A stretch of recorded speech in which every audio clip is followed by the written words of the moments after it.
রাজু, খবরদার বলছি, পুকুরের কাছে যাবি না। কতবার বলেছি। হ্যাঁ হ্যাঁ মা, মা শাড়িটা উড়ে যাচ্ছিল তো, না ধরলে হারিয়ে যেত। বোকা ছেলে কোথাকার, আরেকটু হলেই তো পুকুরে পড়ে যেতিস। আমি তো ভাবিনি পড়ে যাব। ভাবিসনি বলেই তো ভয় লাগে আমার। চল ঘরে চল, একদম ঠান্ডা লেগে যাবে এবার। হ্যাঁ মা, তুমি না একদম বাঘিনীর মতো দৌড়ে এলে, আমি তো ভয় পেয়ে গেছিলাম তোমাকে দেখে। বাঘিনী হতেই হয় রে, নইলে তোর মতো ছেলে সামলাবো কি করে। এবার থেকে একা একা পুকুরের ধারে গেলে দেখিস কি হয়। আর যাবো না মা, আর যাবো না। মা, বাবা কি এখনো রাস্তায় আছে? এত বৃষ্টিতে বাবার কষ্ট হচ্ছে না তো? হবে হয়তো একটু, কিন্তু তোর বাবা তো শক্ত মানুষ, ঠিক সামলে নেবে। চিন্তা করিস না তুই। আচ্ছা মা, চলো তাহলে ভেতরে গিয়ে বাবার জন্য অপেক্ষা করি।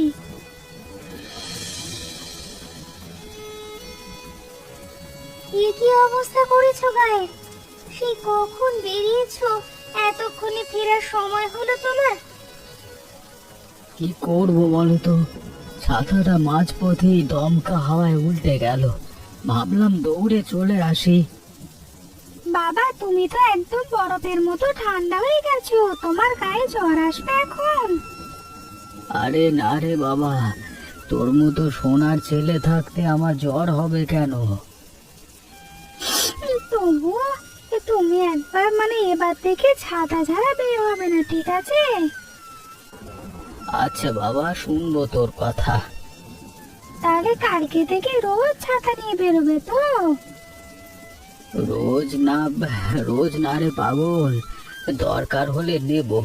তুই তো দেখি একদম আমার মায়ের মতো শাসন করছিস আমাকে। সুমতি, এভাবে আর চলবে না। এবারে বৃষ্টিতে আশেপাশের সব কাজকর্মই বন্ধ হয়ে গেছে গো, হাতে একদম কাজ নেই। তাহলে কি ভাবছো তুমি? শহরে গেলে অন্তত রিক্সা চালিয়ে দুবেলা ভোজ ভাতের জোগাড়টা হবে, কিন্তু তোমাদের নিয়ে যাওয়ার মতো মাথা গোঁজার জায়গা এখনো ঠিক করে উঠতে পারিনি। তাহলে আমরা কদিন মার বাড়িতে গিয়ে থাকি কেমন?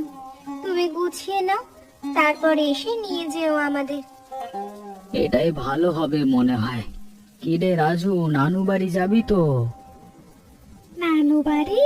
ওখানে তো নতুন বন্ধু হবে, নতুন জায়গা দেখবো। কবে যাব বাবা? দেখেছো, ছেলের তো এখনই আনন্দ শুরু হয়ে গেছে। তবে সুমতি, শহরে গিয়ে যদি প্রথম কটা দিন কিছু না জুটে, তোমাদের খরচ চালানোটাও তো একটা কথা। মার বাড়িতে বেশি দিন বোঝা হয়ে থাকতে চাই না আমরা। অত ভেবো না এখন, মা কখনো বোঝা মনে করবে না আমাদের। নিজের মেয়ে নাতি বলে কথা, তুমি আগে নিজের কাজটা গুছিয়ে নাও। তোমাকে পেয়ে সত্যি ভাগ্যবান আমি সুমতি। এমন বউ না থাকলে এই লড়াইটা একা লড়া যেত না। থাক থাক, এখন আর এসব বলার সময় না। আগে গুছিয়ে নাও তো তোমার ব্যাগ। না মা, এটা আমি নেবই, এটা ছাড়া রাতে ঘুম আসে না আমার। আচ্ছা বাবা, আচ্ছা, এত জেদ করিস কেন বলতো, এত ছোট্ট একটা জিনিসের জন্য? এটা ছোট্ট না মা, এটা আমার সবচেয়ে প্রিয় জিনিস। আচ্ছা বাবা, এবার কাঠের গাড়িটা ব্যাগের একদম উপরে রাখ, তাহলে চাপা পড়বে না। হ্যাঁ মা, এটাই ভালো বুদ্ধি, তুমি সব জানতে একটা মানুষ। সব জানতা না রে পাগল, মা তো, তাই বুদ্ধি একটু বেশিই থাকে। মাসখানেকের মধ্যেই কিছু টাকা জমিয়ে ফিরে আসবো, তোমাদের নিয়ে যাব শহরে। সাবধানে থেকো ওখানে, শহরের রাস্তাঘাট তো তুমি ভালো করে চেনো না, রাতের দিকে বেশি রিক্সা চালিও না। চিন্তা করো না, আমি ঠিক সামলে নেব। বাবা তাড়াতাড়ি এসো কিন্তু, তোমাকে ছাড়া ভালো লাগে না আমার। আমার সোনা ছেলে, শোন, আমি যখন ফিরবো তোর জন্য একটা নতুন খেলনা আনবো, ঠিক আছে? সত্যি বলছো তো? একদম সত্যি। এবার একটু হাসো তো দেখি। আর হ্যাঁ, পৌঁছেই একটা ফোন করো, নইলে কিন্তু আমি চিন্তায় পড়ে যাব। করব করব, এত চিন্তা করো না তো, আমি তো সব সময় তোমাদের কথাই ভাববো। বাবা, ওই খেলনার সাথে যদি একটা ছবি আঁকার বইও নিয়ে আসো তাহলে আরো ভালো হয়। আচ্ছা বাবা, তোর লিস্ট তো দেখি লম্বাই হয়ে যাচ্ছে। ঠিক আছে, সব মনে রাখবো। কি রে, রজতের কোনো খবর পেলি আজ? না মা, কাল রাতে একবার ফোন করেছিল, বলল এখনো ভাড়ার রিক্সা ঠিক মতো জোগাড় করতে পারেনি, একটা লোকের কাছ থেকে দিনের ভাড়ায় নিতে হচ্ছে। চিন্তা করিস না মা, ছেলেটা পরিশ্রমী, ঠিক গুছিয়ে নেবে সব। তা তো ঠিকই, কিন্তু রাজুটাকে সামলাতে না পারলেই যা মুশকিল। সারাদিন এদিক ওদিক ছুটে বেড়ায়, একটুও বসে থাকে না। তুইও তো ছোটবেলায় এমনই ছিলি, ভুলে গেছিস বুঝি? মনে আছে মা, কিন্তু নিজের ছেলের বেলায় সব ভুলে যাই। আচ্ছা, রজত কি বলেছিল, ঠিক কবে ফোন করবে আবার? বলেছিল তো 2-3 দিনের মধ্যেই খবর দেবে, কাজ পেলে তবেই তো নিশ্চিন্ত হব আমি। হবে হবে, অত ছটফট করিস না, এখন হাতের কাজ শেষ কর তো, রোদ পড়ে গেলে রান্নাটা সময় মতো হবে না। ঠিক আছে মা, তুমি একদম আমার মনের কথা বুঝে ফেলো। এতদিনের অভ্যাস রে, মেয়ের মন না বুঝলে জানিস না, ছেড়ে যাবে তো। হ্যাঁ, আস্তে আস্তে আস্তে টানো বাবা। ওই দেখ, ওখানে কি যে মানে মজমজে জিনিস পাচ্ছে, দেখ, চল দেখি গিয়ে। ওটা তো চপের দোকান, খুব নাম আছে এলাকায়, কিন্তু আমাদের এখানে তো মানে আমাদের কাছে তো পয়সা নেই রে, খামোখা গিয়ে কি লাভ? পয়সা না থাকলেও খেতে দোষ তো নেই, চল না শুধু দেখি আসি। কাকু, আমাকে একটা মাংস চপ দেবেন? আগে টাকা দে, বিনা পয়সা কিছু হয় না এখানে। আমার কাছে তো আসলে টাকা নেই এখন। ওরে, দুটো চপ দাও তো, একটা ছোট্ট বাবুর জন্য, একটা আমার জন্য। এই যে কাকা বাবু, এক্ষুনি দিচ্ছি। ছোট ছেলে মেয়ে দেখলে মনটা নরম হয়ে যায় ভাই, কি করব বলুন তো। ধন্যবাদ দাদু, কিন্তু আপনাকে তো আমি চিনি না, তাও আমাকে কিনে দিলেন কেন?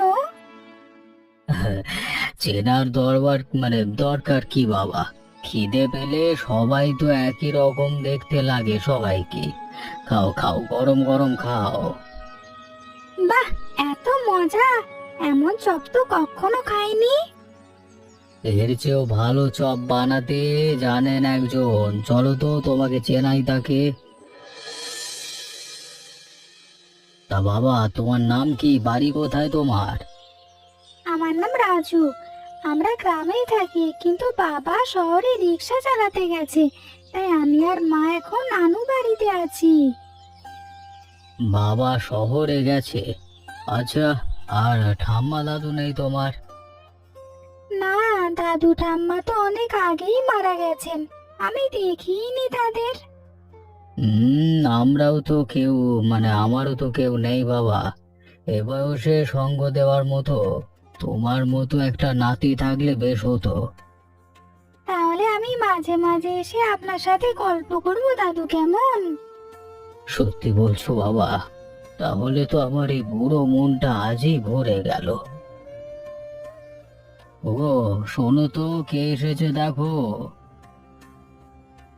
এ কি গো, এত মিষ্টি ছেলে কোথায় পেলে তুমি? পথে দেখা হলো, নাম রাজু, খিদে কষ্ট পাচ্ছিল, একটা চপ কিনে দিয়েছি। আয় বাবা আয়, ভেতরে আয় তো, তোর জন্য আমি নিজের হাতে গরম গরম চপ ভেজে দিয়ে খুনি। কিন্তু আমার মা তো জানেন না আমি কোথায় কোথায় আছি। চিন্তা নেই বাবা, একটু খেয়ে নিয়েই তোকে বাড়িতে পৌঁছে দেব। আয় তো। ঠাম্মা, তোমার বাড়িটা কিন্তু খুব সুন্দর। তোর মতো একজন এলে বাড়িটা আরো সুন্দর লাগে বাবা। ঠাম্মা, তুমি বললে না তো এটা কি দিয়ে বানাও? আলু পেঁয়াজ একটু ঝাল মশলা মেশানো মাংসের পুর। তুই খেলেই বুঝবি এতে কেমন জাদু আছে। আমাকেও শেখাবে ঠাম্মা? শেখাবো তো বাবা, তুই তো এখন থেকে মাঝে মাঝেই আসবি আমাদের কাছে, তাই না? একটু পুর খেয়ে দেখি ঠাম্মা। আরে না না, কাঁচা মাংস খেতে নেই বাবা, ভেজে দিলে তবেই খাবি। একটু অপেক্ষা কর। রাজু, রাজু কোথায় গেলি বাবা? রাজু, সারা দে। কি হলো রে, ছেলেটা কোথায় গেল? ঘন্টা খানেক হলো বন্ধুদের সাথে বেরিয়েছিল, এখনো ফেরেনি মা। ঘাবড়াস না, নিশ্চয়ই এদিক ওদিক খেলছে। চল দুজনে মিলে খুঁজি।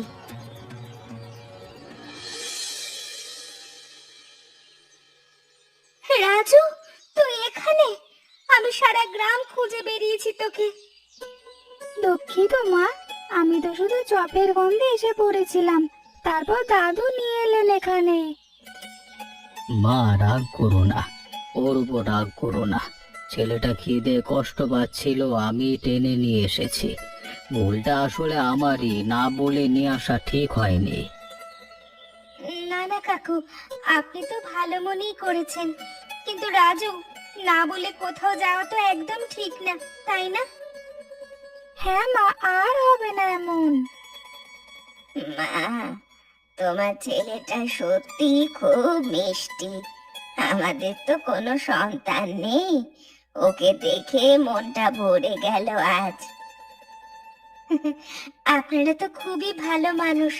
রাজুও দেখছি এর মধ্যে আপনাদের ভীষণ ভালোবেসে ফেলেছে।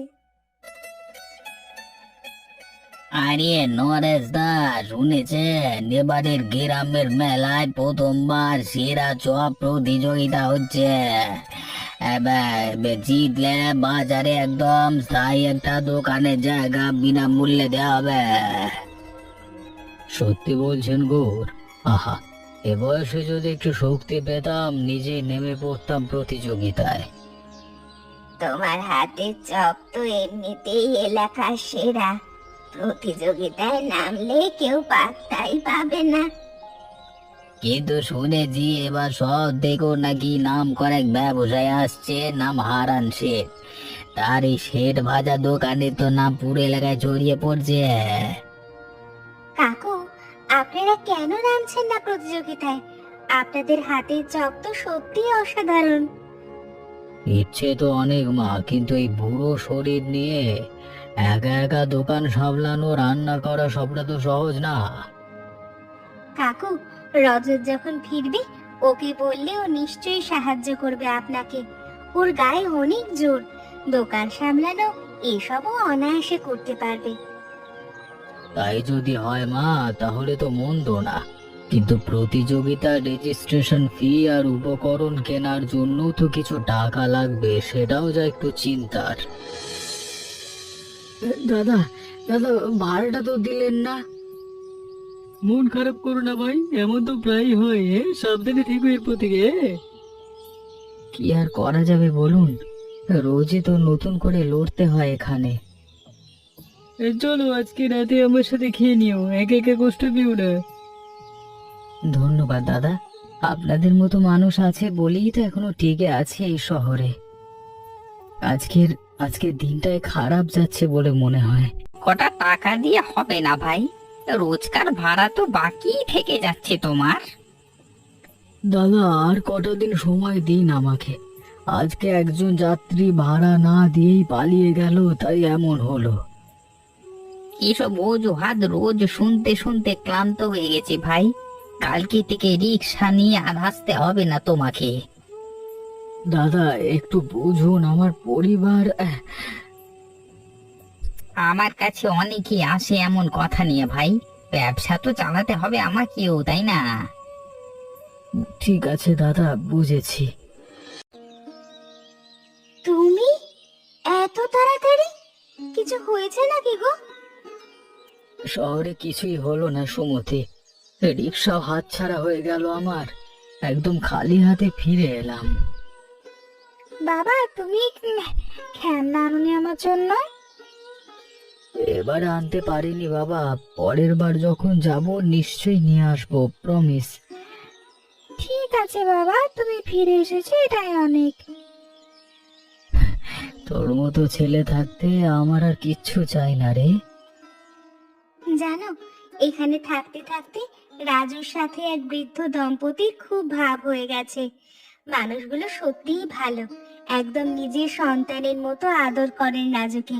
আর জানো, সামনের হাটবারে গ্রামের মেলায় একটা চপের প্রতিযোগিতা হচ্ছে। জিতলে বাজারে স্থায়ী একটা দোকানের জায়গা পাওয়া যাবে বিনামূল্যে। তাই নাকি? তা ওনারা নামছেন প্রতিযোগিতায়? নামতে চান, কিন্তু বয়সের কারণে একা সামলাতে পারবেন না বলে চিন্তায় আছেন। আমি বলেছিলাম তুমি ফিরলে সাহায্য করবে। শহরে তো কিছুই হলো না, কিন্তু এখানে যদি একটা সুযোগ থাকে সেটা হাতছাড়া করা যাবে না। চলো আজই গিয়ে দেখা করি ওনার সাথে। এটাই তো চেয়েছিলাম তোমার মুখে শুনতে। কাকু নমস্কার, শুনলাম সামনের হাটবারে একটা চপ প্রতিযোগিতা হচ্ছে। আপনি যদি রাজি থাকেন আমি আপনার সাথে থেকে সবটা সামলাতে চাই। তুমি সত্যি সাহায্য করবে বাবা? তাহলে তো আমার এই বুড়ো হাতেও যেন নতুন শক্তি এসে গেল। কিন্তু রেজিস্ট্রেশনের ফি আর উপকরণ কেনার টাকাটা কিভাবে জোগাড় হবে সেটাই তো এখনো ঠিক হয়নি। আমার কাছে অল্প কিছু জমানো টাকা আছে, আর মাকে বললে মনে হয় তিনিও কিছুটা দেবেন। আর আমি না হয় দুদিন এলাকায় টুকটাক কাজ করে বাকিটা জোগাড় করে ফেলবো। একসাথে চেষ্টা করলে ঠিক হয়ে যাবে। তোমরা তোমরা যে আমাদের জন্য এত ভাবছো এটাই তো অনেক। একটু কমাও বাবা, নইলে বাইরেটা পুড়ে যাবে, ভেতরটা কাঁচাই থেকে যাবে। বুঝেছি বুঝেছি কাকু, এবার ঠিক হয়ে যাবে দেখবেন। আমিও একদিন প্রতিযোগিতায় নামবো, দেখে নিও। আগে তো বড় হ বাবা, তারপর না হয় নামিস। শুনলে নাকি ওই আরান শেঠ এবার শহর থেকে বিশাল আয়োজন নিয়ে আসছেন প্রতিযোগিতায়। নিজের রাঁধুনি টিম, চকচকে স্টাল সব রেডি। অত বড় আয়োজনের সামনে আমাদের এই ছোট্ট স্টল কি টিকতে পারবে? বড় আয়োজন দিয়ে না কাকু, আসল স্বাদ দিয়ে মানুষের মন জেতা যায়। আমাদের চপে যে ভালোবাসা মেশানো থাকবে সেটা ওই বড় আয়োজনে থাকবে না। ঠিকই বলেছো, চলো সবাই মিলে শেষ প্রস্তুতিটা সেরে নি।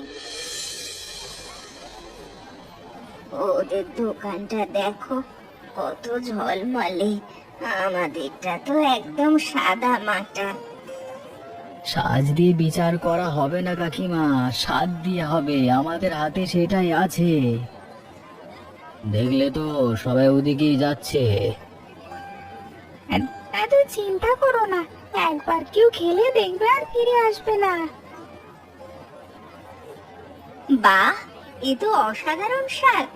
এত বছর ধরে এই এলাকায় আছি, এমন চপ তো খাইনি। তোদের স্টলের কথা তো পুরো মেলায় ছড়িয়ে পড়েছে, সবাই বলা বলি করছে।